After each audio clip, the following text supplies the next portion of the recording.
Olá, Deus abençoe a sua vida. Pronto para começar mais uma matéria no nosso seminário? Nós vamos começar o módulo 12, Panorama do Novo Testamento. Nós vamos passear dentro de todo o Novo Testamento, livro por livro.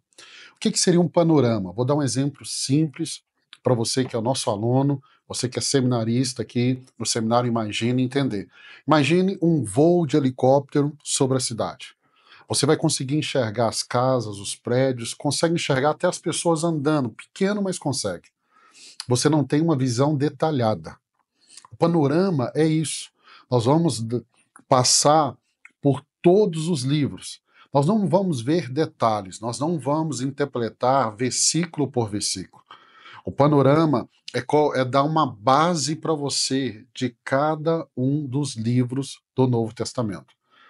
E nós vamos passar aqui juntos, outros professores vão passar aqui. Eu já estava com saudade de estar aqui com vocês. Mas antes de nós entrarmos nos evangelhos e irmos até o livro de Apocalipse, eu preciso situar você. Então, as primeiras aulas desse módulo, Panorama do Novo Testamento, é para colocar você dentro do contexto histórico, para que quando formos falar dos evangelhos, das cartas, seja elas paulinas, joaninas, petrinas ou as cartas gerais, você tenha esse conhecimento que vai gerar base para você poder interpretar melhor as escrituras. Então, nessas primeiras aulas, eu quero fundamentar você no contexto histórico. Primeira aula de hoje, eu quero falar sobre a composição dos evangelhos. É uma introdução. Evangelho de João, capítulo 20, verso 31, eu gosto muito desse texto, que ele diz assim: Estes, porém, foram escritos para que vocês creiam que Jesus é o Cristo, o Filho de Deus, e crendo, tenham vida em seu nome. O Velho Testamento, ele é um apontamento para o Novo. A carta aos Hebreus vai dizer que o Velho Testamento é a sombra do Novo. O personagem central da Bíblia é Cristo. O que vimos no Velho Testamento, na aula de Panorama, é a revelação gradativa de Deus. E essa revelação, ela chega no seu ápice na pessoa de Jesus Cristo. Cristo é o personagem central da Bíblia. E o Novo Testamento, o propósito é nos levar a crer em Jesus. Então vamos aqui, porque os primeiros livros são os evangelhos, vamos entender o contexto que esses evangelhos foram escritos. Eu gosto muito de uma expressão do apóstolo Paulo, que está lá no livro de Gálatas, capítulo 4, verso 4. Paulo escreve dizendo assim: vindo, porém, a plenitude do tempo, Deus enviou seu Filho. Plenitude do tempo é o tempo certo. É o tempo, o momento singular da história da humanidade. Paulo vai chamar da plenitude dos tempos. Deus preparou a humanidade para que Cristo pudesse vir à Terra. Então essa expressão, plenitude dos tempos, não se refere apenas a uma data cronológica. É muito mais do que isso. Mas um ambiente providencialmente preparado por Deus para que Cristo se manifestasse. Então eu preciso olhar para o momento que Jesus veio à Terra e eu preciso avaliar aqui o que está moldando esse mundo. E aqui eu tenho a cultura, e aí eu tenho o judaísmo, eu tenho a filosofia e eu tenho a língua grega. Na verdade, nós temos três influências nesse momento. Nós temos a influência romana. Eu quero te lembrar que o Império Romano é o império que está dominando naquele momento. Só que o Império Romano ele veio depois do Império Grego. O Império Romano deu continuidade ao Império Grego de Alexandre o Grande. Então a cultura grega ela está espalhada em todo o Império Romano. E eu tenho o judaísmo, que é também a grande influência. Então eu tenho os judeus, eu tenho os romanos e eu tenho os gregos. Eu preciso olhar para essas três culturas e perceber o que elas estão influenciando. O que elas estão influenciando? Vamos pensar aqui no judaísmo. Qual é a influência judaica? Uma das grandes influências judaicas é o Velho Testamento, ele está repleto de citações, ok? apontando para a vinda do Messias, para a vinda de Jesus. Então o judaísmo, ele tem uma forte expectativa messiânica. Qualquer livro histórico que vai falar do momento que Jesus veio, do momento que Jesus nasceu, você vai perceber que havia uma expectativa muito grande da vinda do Messias. Então, qual foi a contribuição judaica? Uma forte expectativa para a vinda do Messias. Nós temos um ensino centralizado na Torá. E aí nós precisamos entender que com Neemias e Esdras, onde começa o sistema de sinagoga, por quê? Porque até o cativeiro da Babilônia, o culto judaico era centrado no templo. Após o cativeiro da Babilônia, quando Neemias e Esdras voltam para reconstruir Jerusalém, reconstrói o templo, mas o culto não está apenas mais no centro, centralizada no templo. Não está ali, o templo não é mais o centro do culto apenas. Vai começar o processo da sinagoga. Isso é muito importante, porque nos evangelhos vamos ver Jesus entrando na sinagoga. No decorrer do Novo Testamento, por exemplo, o apóstolo Paulo vai usar as sinagogas como local de pregação. Então, essa é uma grande contribuição dos judeus. O ensino bíblico que já aponta para o Messias, as sinagogas, que se torna o centro da vida religiosa. Por quê? Porque todas as vilas tinham uma sinagoga. Essa sinagoga é usada como centro de educação, um local de culto dos judeus. Então ele é muito importante, porque nós vamos ter sinagogas não só dentro de Israel, mas vamos ter em outras cidades. E essas outras cidades, vamos ver a atuação do apóstolo Paulo, ok?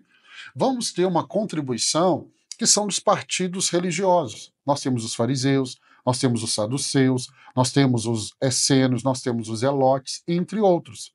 Eles vão moldar a vida social e a vida espiritual do povo.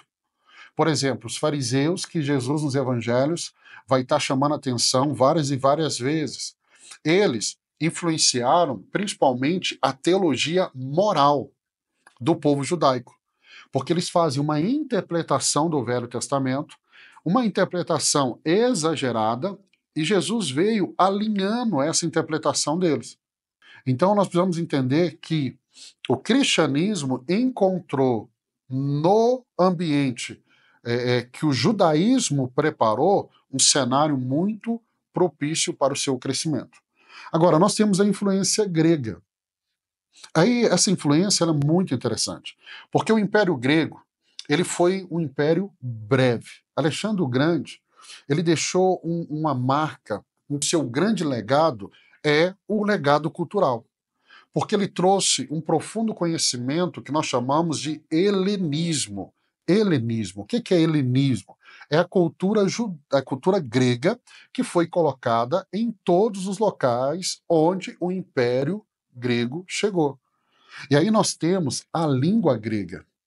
A língua grega se espalhou em todo o Império. Quando o Império de Alexandre o Grande cai e o Império Romano se levanta, a língua grega também vai ser difundida em todo o Império.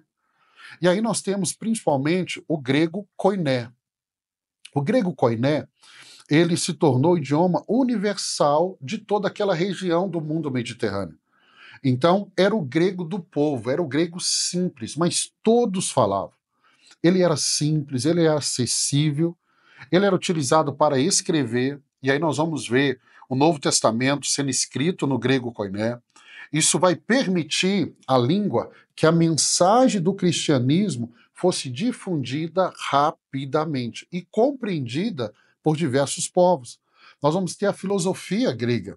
E a filosofia, ela vai ajudar muito, porque se a religião ajudou no mundo judeu, no povo judeu, a filosofia vai ajudar no meio do Império Romano, dos gregos, dos gentios, de todos aqueles que não eram judeus. Então a filosofia ela tem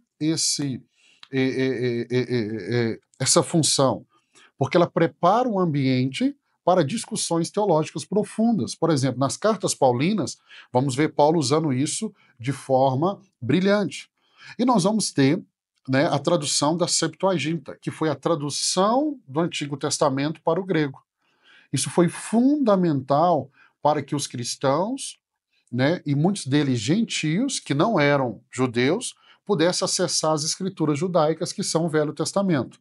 Então, o helenismo, essa cultura grega, ela se espalhou, ela usa uma linguagem comum e ela prepara a mente, né, dos gentios para a comunicação das boas novas do evangelho. Vou te dar só um exemplo.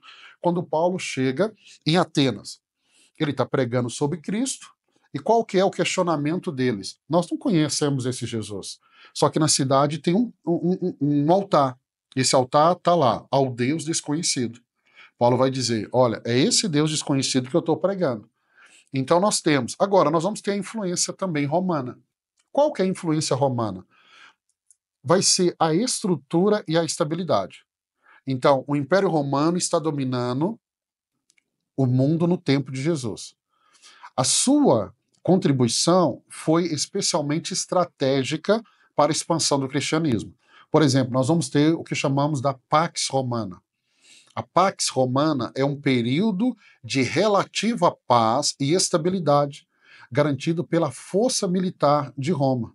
Isso vai permitir a circulação segura dos missionários, dos comerciantes, inclusive dos apóstolos. Então a Pax Romana, ela é muito importante. Nós temos as estradas romanas. E a estrada romana unia todo o império. E isso facilitava o deslocamento rápido das pessoas e o deslocamento das ideias. Então, quando Paulo escolhe, por exemplo, uma cidade como Éfeso para pregar, que é uma cidade portuária, ele sabe que a pregação do evangelho naquela cidade, quando as pessoas voltarem para a sua cidade, elas vão levar a mensagem do evangelho. Outra ajuda que nós temos, a cidadania romana. Por exemplo, o apóstolo Paulo, ele tinha a cidadania romana. E isso facilita no trajeto, na pregação e até para o apelo legal e proteção contra os abusos e a perseguição. Paulo vai fazer isso. E nós temos também o sistema de justiça romano. É um sistema severo, mas ele fornece meios de defesa e apelação. Paulo, como era muito bem preparado, ele usa isso de maneira brilhante, ok? Então Roma foi um império que forneceu a infraestrutura para a pregação do evangelho. Então nós temos a contribuição judaica, nós temos a contribuição grega e nós temos a contribuição romana. O Wayne Grudem, na nossa sistemática, e nós sempre temos usado ela, deixa eu mostrar ela de novo aqui para você, a sistemática do Wayne Grudem, né, ele comenta assim, que Deus é soberano sobre a história e que a encarnação de Jesus foi o cumprimento exato dos tempos profetizados. Então entenda, o cenário histórico do primeiro século, desde o judaísmo, por exemplo, com a contribuição do monoteísmo, um só Deus, né? Desde o legalismo farisaico, a cultura helenista, o poder de Roma, não foi coincidência, mas o Deus soberano que controla a história preparou o palco cuidadosamente para que o Filho de Deus se manifestasse. Olha o que Wayne Grudem diz na Teologia Sistemática, no capítulo 30. O nascimento de Jesus, em um momento específico da história, mostra o domínio soberano de Deus sobre as nações e os tempos. Isso é muito bonito, muito bonito. Agora que você começou a entender um pouquinho desse propósito, vamos entender agora, você entendeu o cenário onde o evangelho floresceu, vamos entender agora os propósitos dos evangelhos. Qual que é o propósito? Nunca esqueça isso. É a revelação do Cristo prometido. Então, os evangelhos foram escritos com uma missão: revelar a identidade e a missão salvadora de Jesus Cristo. Quando aqui passarmos por todos os evangelhos, você vai perceber que eles são parecidos, carregam a mesma mensagem, mas eles têm um foco, apresentar Cristo de uma maneira para pessoas específicas, ok? Então, quando eu leio lá no Evangelho de João, capítulo 20, verso 30 e 31, é o propósito declarado. Jesus realizou na presença dos seus discípulos muitos outros sinais miraculosos, que não estão registrados nesse livro. Mas estes foram escritos para que vocês creiam que Jesus é o Cristo, o Filho de Deus, e crendo, tenham vida em seu nome.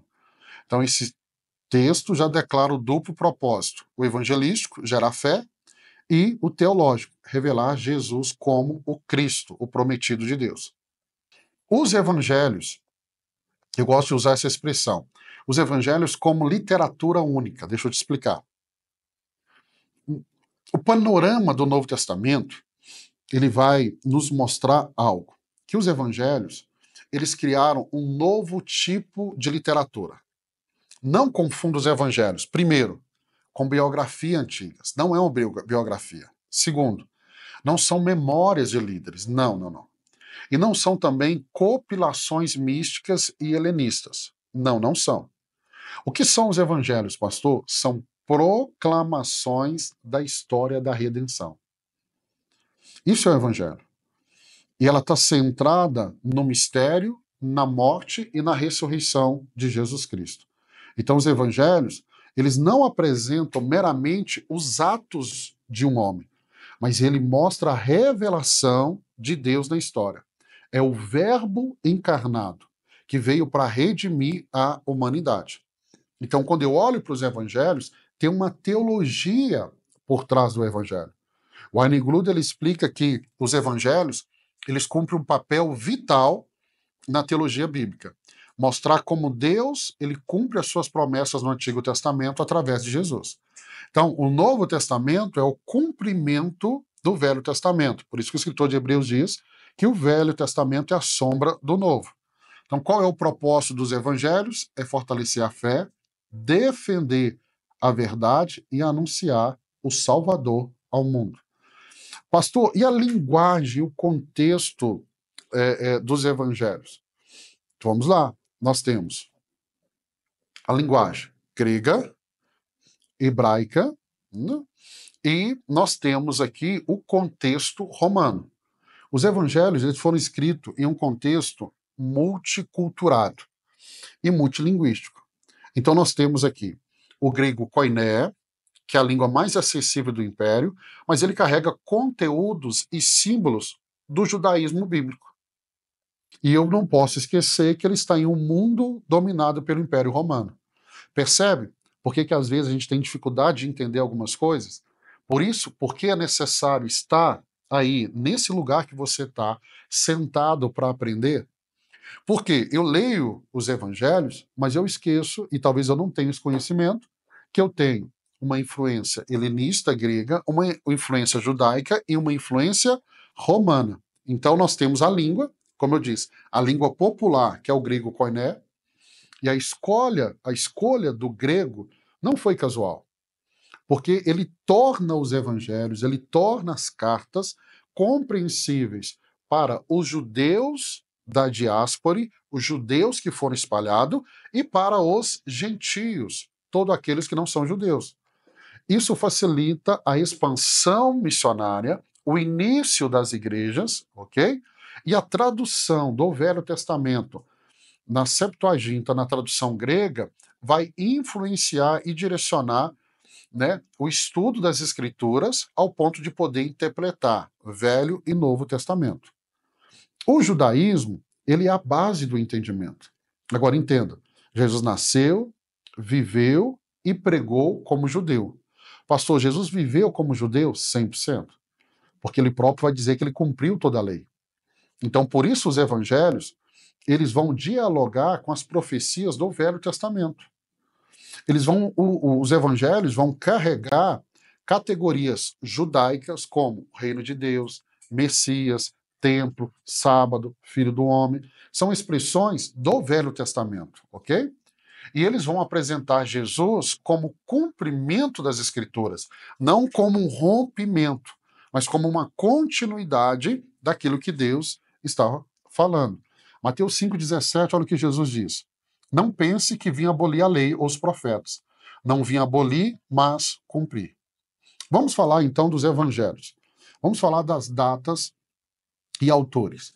Novo Testamento, todas as vezes que falarmos de data, nós não vamos cravar uma data. Foi no ano tal. Por quê? Porque é quase impossível cravar. Por exemplo, o Evangelho de Mateus foi escrito, a gente sempre vai falar numa expectativa. Olha, entre o ano 70 e 85, por causa dessa dificuldade que temos em falar do momento exato. Pastor, isso não diminui a credibilidade da Bíblia de maneira nenhuma.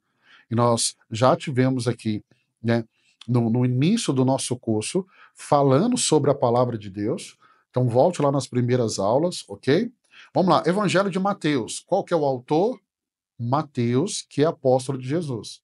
Então, ele foi escrito por volta do ano 70 e ele é direcionado aos judeus. E ele apresenta Jesus como rei. Você vai ver isso mais claro depois. Evangelho de Marcos, ele é escrito por João Marcos, primo de Barnabé, ok? Que vai caminhar com Pedro, depois vai ser chamado por Paulo. Ele foi escrito entre o ano ali 60 ao ano 70. Então há um consenso na academia que Marcos seja o primeiro evangelho. Ele é destinado a Roma, aos cristãos de Roma, e ele apresenta Jesus como servo, ok? Como servo. Lucas. Lucas, ele é o companheiro do apóstolo Paulo, Lucas o médico. Esse evangelho, a data estimada que seja depois do ano 70. Muitos vão falar que seja ali por volta do ano 80 depois de Cristo. Escrito para quem? Para os gentios. Ele mostra Jesus como Salvador universal, como homem perfeito. João, escrito pelo apóstolo João, o último evangelho está ali entre o ano 85 e 95, e ele é para a igreja em geral. E ele apresenta Jesus como verbo eterno. Ele quer apresentar Jesus e provar que Jesus é Deus. Pastor, o Novo Testamento, qual é a inspiração e a credibilidade dele? Eu te falo. Todos os 4 evangelhos foram amplamente aceitos desde os primeiros séculos. E eles foram aceitos como inspirados por Deus. E eles foram vinculados a testemunhas oculares, já no primeiro século. Diferente dos escritos apócrifos, dos evangelhos gnósticos, eles não, eles, desde o início, há uma aprovação. Então, os pais da igreja vão aprová-lo. Qual que é a diferença entre os evangelhos? Eu tenho os evangelhos que chamamos de sinóticos e eu tenho o evangelho de João. Embora todos os 4 evangelhos falam da mesma pessoa que é Jesus Cristo, que fale da sua missão redentora, há diferenças significativas entre eles. E você vai ver isso aqui. A diferença está na ênfase teológica, está na estrutura narrativa, está no estilo literário. Então, cada um deles tem uma perspectiva sobre Cristo, ok? Então, entenda isso. Os evangelhos sinóticos Mateus, Marcos e Lucas. A palavra sinóticos vem do grego sim e ópse, que é juntos e visão. Juntos e visão. Então significa uma visão conjunta. Então, os evangelhos sinóticos é uma visão conjunta. Na escola bíblica a gente aprendeu assim, que eram os evangelhos mais parecidos, ok? Eles estão, e eles carregam esses 3 evangelhos, parte do conteúdo, ok? Mateus vai apresentar Jesus como rei. Marcos, ele é mais breve, ele é direto. Lucas, ele é um historiador, então ele traz mais detalhes. Então vocês vão ver isso aqui um pouco mais à frente. O Evangelho de João, ele tem uma teologia mais profunda, ele tem uma exclusividade. Ele vai distinguir dos outros evangelhos. João, por exemplo, ele não fala de muitos milagres. Ele escolheu apenas 7 milagres e tem um propósito. Nesses 7 milagres, através dele, ele quer provar que Jesus é Deus. Então, ele não usa a palavra milagres, ele usa a palavra sinais. Por quê? Porque esses milagres, como sinais, está trazendo um apontamento, ok? Ele também carrega discursos longos, ok? E ele vai revelar a natureza divina de Jesus. Né? As diferenças chaves entre os evangelhos sinóticos e João. Então vamos lá. Foco geográfico. Mateus, Marcos e Lucas mostram o ministério na Galileia. João mostra o ministério na Judéia. ênfase. Mateus, Marcos e Lucas, ele vai mostrar o reino e os milagres desse reino, ok? João já traz um discurso teológico. O estilo literário. Os sinóticos, Mateus, Marcos e Lucas, é mais narrativo, é linear, é cronológico. No caso de João, a narrativa é mais simbólica, nós temos mais discursos. Tema central, nos sinóticos, o tema central é o reino de Deus, é arrependimento, é ética do reino. Agora, no Evangelho de João, o foco, o tema central é fé em Jesus como Filho de Deus. Datas e festas. Nos evangelhos sinóticos, nós temos menos menções de festas judaicas. Já no de João, destaca-se para 3 ou mais Páscoas e festas no templo. E o propósito é que tudo isso vai fundamentar o discurso para provar que Jesus é Deus. A teologia joanina, a teologia de João, no seu evangelho, mostra Jesus como verbo encarnado. E nós vamos ver isso aqui, ok? Agora vamos caminhar para o final da nossa aula.